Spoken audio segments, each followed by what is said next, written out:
ఒక మతం పుట్టిన గడ్డపైనే ఎలా కనుమరుగైపోతుంది?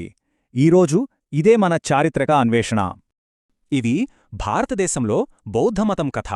ఒకప్పుడు దేశమంతా వెలిగి ఆ తర్వాత దాదాపుగా మాయమైపోయిన ఒక మతం. సరే, ఈ పతనాన్ని అర్థం చేసుకోవాలంటే ముందు దాని అద్భుతమైన ఎదుగుదల గురించి తెలుసుకోవాలి. అప్పట్లో వైదిక ధర్మంలోని కఠినమైన కట్టుబాట్లు, క్లిష్టమైన కర్మకాండలతో చాలామంది విసిగిపోయారు. ఆయన కరుణ, అహింస, వ్యక్తిగత బాధ్యతకు ప్రాధాన్యతనిస్తూ ఒక కొత్త మధ్యమ మార్గాన్ని వెతికారు. ఆయన బోధనలు అందరికీ అర్థమయ్యేలా ఆచరించేలా ఉండటంతో ప్రజల్ని బాగా ఆకట్టుకున్నాయి. ఈ మత వ్యాప్తికి అండగా నిలిచిన రాజుల్లో ముఖ్యుడు మౌర్య చక్రవర్తి అశోకుడు. అశోకుడు బౌద్ధాన్ని రాజమతంగా ప్రకటించి ప్రపంచమంతా ప్రచారకుల్ని పంపారు. దాని ఫలితమే ఈ విస్తరణ.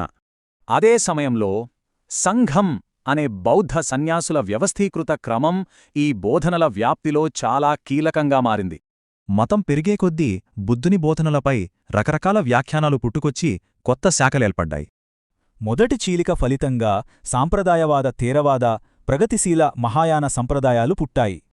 ఈ రెండు శాఖల మధ్య ఆదర్శాలు, బుద్ధునిపై వారి అభిప్రాయాలు, పవిత్ర గ్రంథాల్లో తేడాలున్నాయి. కాని విదేశాల్లో ఇంతగా ఎదుగుతున్నా సొంత గడ్డపై మాత్రం బౌద్ధం నెమ్మదిగా క్షీణించడం మొదలైంది. ఇదేదో ఒక్కరోజులో జరిగింది కాదు, దాదాపు 700 ఏళ్లపాటు నెమ్మదిగా సాగిన పతనమిది. అసలు విషయానికొస్తే ఈ పతనానికి కొన్ని అంతర్గత, మరికొన్ని బాహ్య ఒత్తిళ్లు కారణమయ్యాయి. ఈ మార్పుల వల్ల బౌద్ధం తన ప్రత్యేకతను, ప్రజల్లో ఆదరణను కోల్పోవడం మొదలుపెట్టింది. ఇక రెండవది హిందూ మతం పుంజుకుని బుద్ధుడిని కూడా విష్ణుమూర్తి అవతారంగా చేర్చేసుకుంది. ఈ రాజాదరణ లేకపోవటంతో బౌద్ధారామాలకు నిధులు, రక్షణ కరువయ్యాయి. ఈ దాడులు మిగిలిన బౌద్ధ కేంద్రాలను కూడా నాశనం చేసి బౌద్ధమతం పతనానికి చివరి మేకు కొట్టాయి. అలా నెమ్మదిగా క్షీణించి చివరికి హింసాత్మక దాడులతో బౌద్ధం పూర్తిగా కనుమరుగయింది. కాని ఇది కథకు ముగింపు కాదు. భారతదేశంలో దాని క్షీణత వేరేచోట దాని ఎదుగుదలకు నాంది పలికింది. టిబెట్, థాయిలాండ్, జపాన్ ఇలా ఎన్నో దేశాల్లో విస్తరించి ఒక ప్రపంచమతంగా అవతరించింది.